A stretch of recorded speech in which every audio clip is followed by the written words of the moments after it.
There we go. Let's go ahead and tuck you in. There we go. Okay. Now let's see what to read tonight.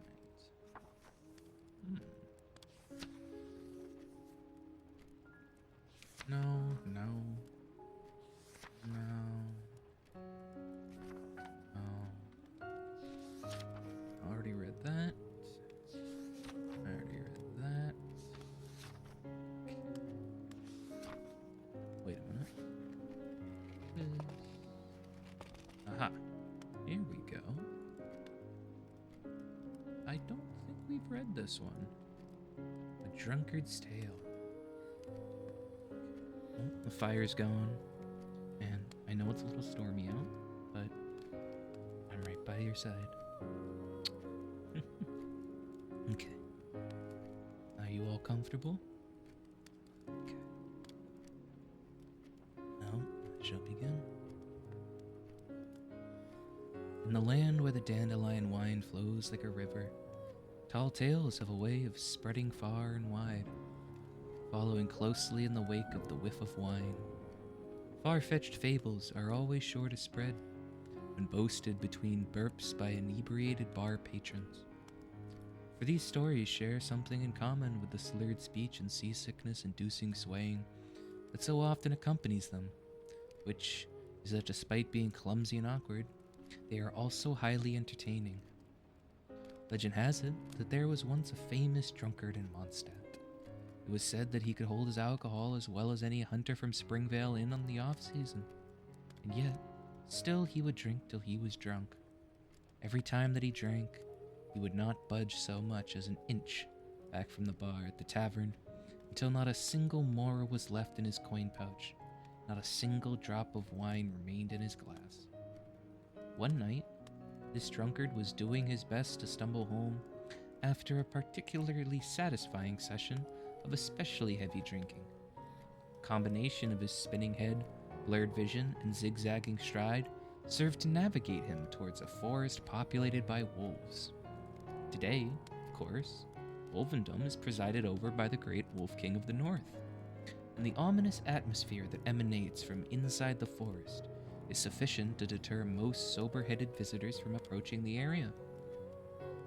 According to the elderly hunters, the Wolf King gathered the spirits of the wolves there to prevent outsiders from trespassing into the territory where they are not welcome. But this was an age long before the Wolf King, and the north wind had descended upon the forest, bringing order and peace to the wolven race. At that time, the forest was a perilous place where wild wolves fought for survival. A fierce blood feud between wolves played out deep inside the dense foliage, concealed from view and unbeknownst to any human. Least of all to the drunkard, who had by this point managed to transport his drunken self quite some distance into the forest. He stumbled forward in the darkness with that dogged determination that only drunkards possess. Deterred neither by the tree roots that would trip him up every few steps, nor by the stray branches that would slyly slap him in the face from time to time. Before long, a pair of green eyes began darting through the forest, their gaze fixed on him, tracking his every move.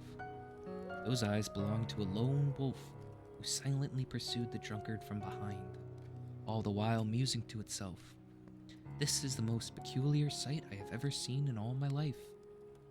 No one had dared set foot in the wolves' forest in hundreds of years, be they a knight clad top to toe in shining steel armor, or a desperate fugitive dressed in rags. Even the callous nobles refused to exile their slaves. There, I'm getting tired too. For fear of inciting the wrath of the wild wolves and bringing unwanted trouble to their own territory. And yet, this odd fellow dares to stroll in here all by himself. How very strange indeed. The lone wolf pondered this strange phenomenon as it followed the drunken intruder through the forest, doing its best to ignore the stench of alcohol that was wafting its way. Chapter 2. It is a well-known fact that wolves have a far keener sense of smell than humans. Another way of putting this is that their noses are much more sensitive.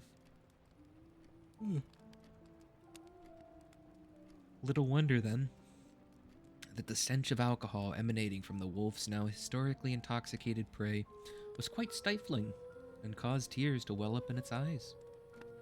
Ooh, the wolf thought to itself.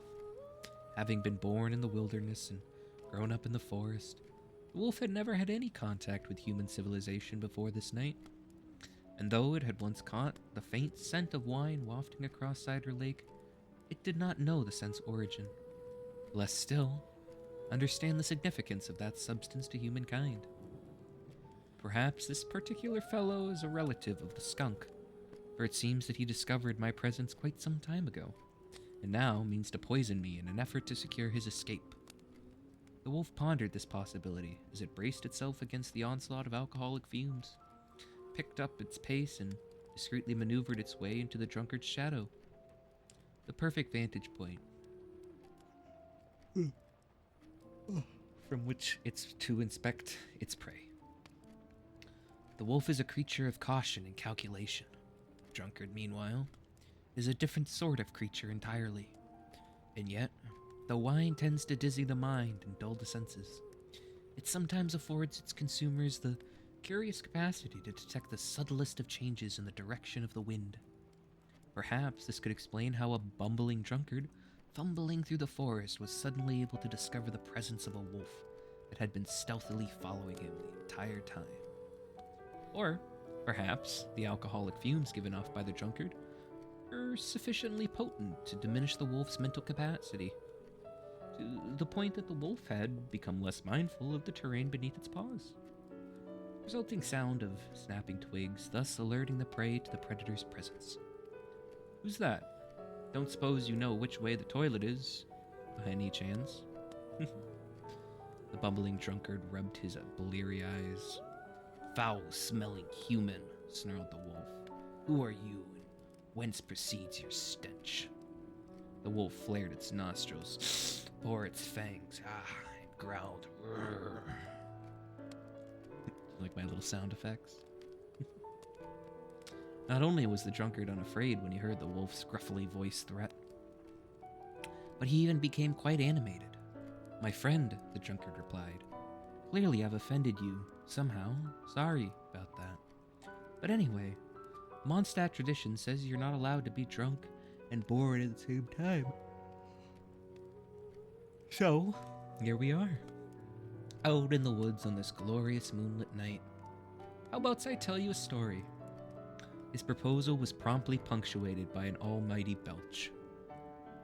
Before this point, the wolf had no intention of listening to the belching buffoon's drunken ramblings. In fact, it was poised to deliver a fatal blow to its prey by lunging for the neck, sinking its fangs in, and tearing his throat clean out. Well, that's an image. But the drunkard's belch blasted a further bout of fumes in the wolf's direction, assailing its nostrils with such force that it ruined the wolf's appetite entirely. Grudgingly, the wolf agreed. Perhaps I'm not so hungry after all. Let's see what nonsense tale you have to tell. The drunkard stretched out his arms and let out a loud yawn, disturbing a few dandelions in the process. And with that, the drunkard began to tell his tale. Legend tells of a lone wolf that roamed a barren wasteland far, far away. Once he had been king of his pack, leading them in the hunt, in battle, and in search for a home. Now the sole remaining legacy of those were the scars that covered his body. He had led the way as they ran across open plains, navigated through abandoned ruins, and passed through domains of monsters in the Seelie. Wasteland was a cruel place. The Wolf King grew older with each passing day, and the other wolves gradually dispersed.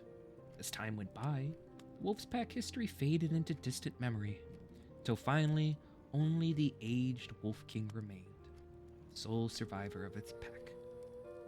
This wasteland is said to be a land beyond the dominion of deities, inhabited only by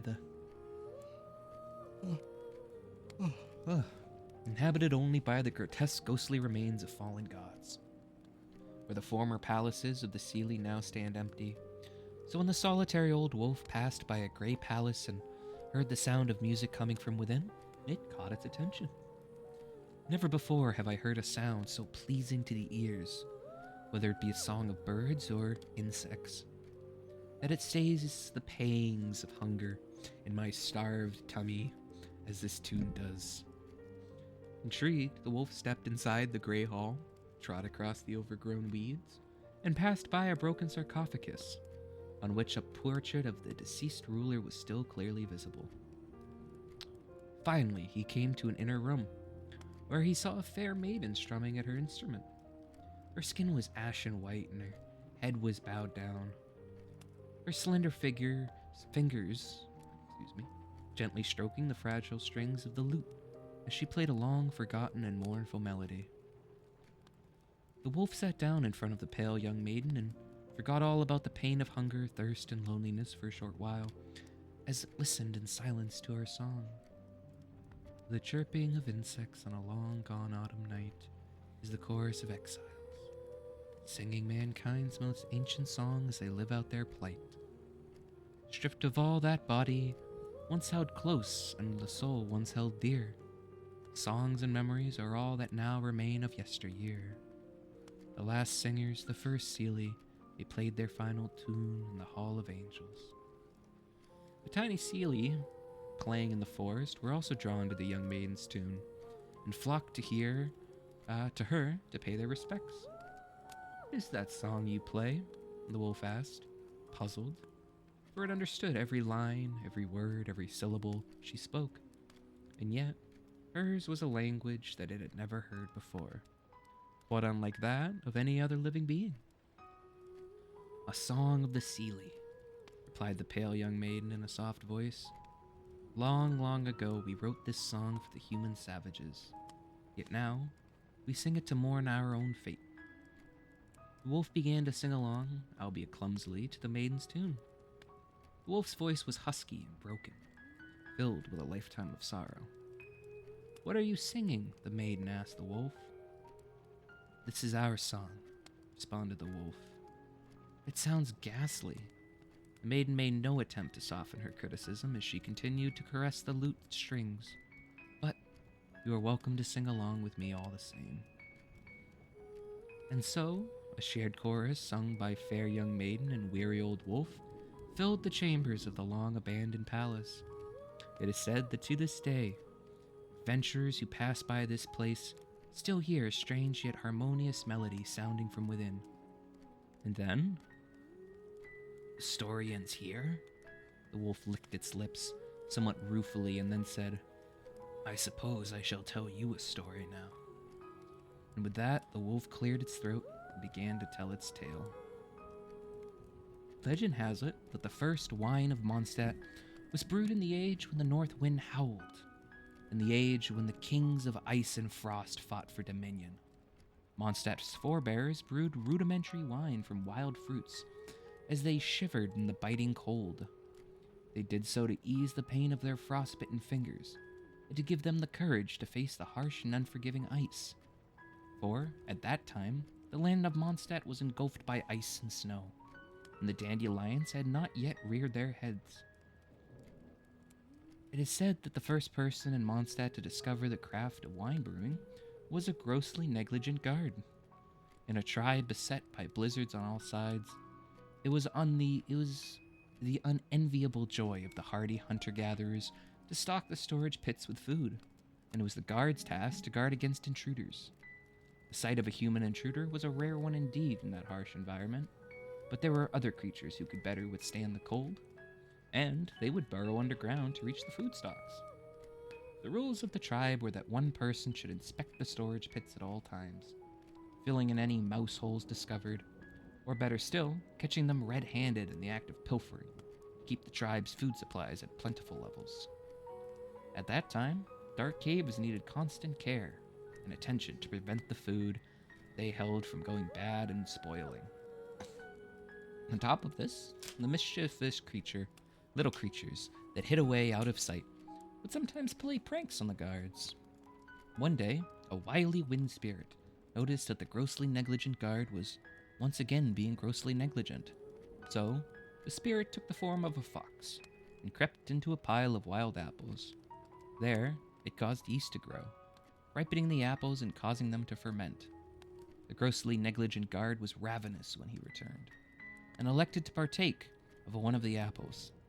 The mellow taste of fermented fruit delighted both his body and his mind. Immediately, he took animal hide and squeezed the juice from the apples, creating wine. The grossly negligent guard, who first invented brewing in the age of ice and snow, also became Mondstadt's first drunkard. It is said that he was the first person ever to fall into a drunken dream. In his first drunken dream, he drunkenly entered the dreams of a lone wolf, somewhere in the long past, or possibly the far-flung future.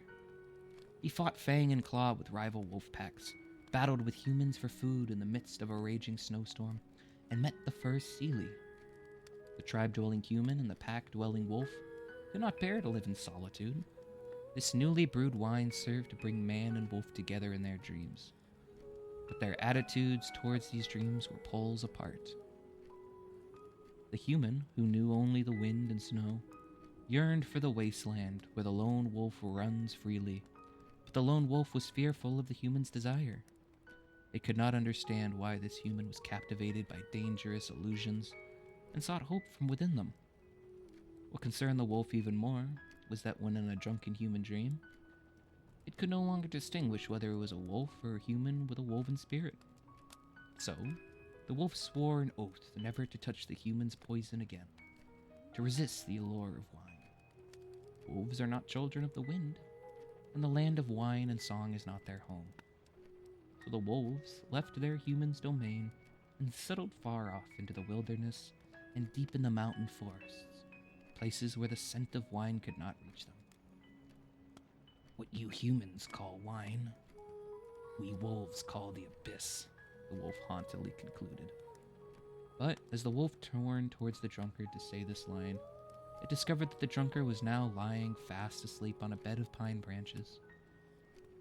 The wolf was most displeased and violently expelled a puff of air from its nostrils. Before leaving the still pungent pile, the sleeping human to his business, going on its way.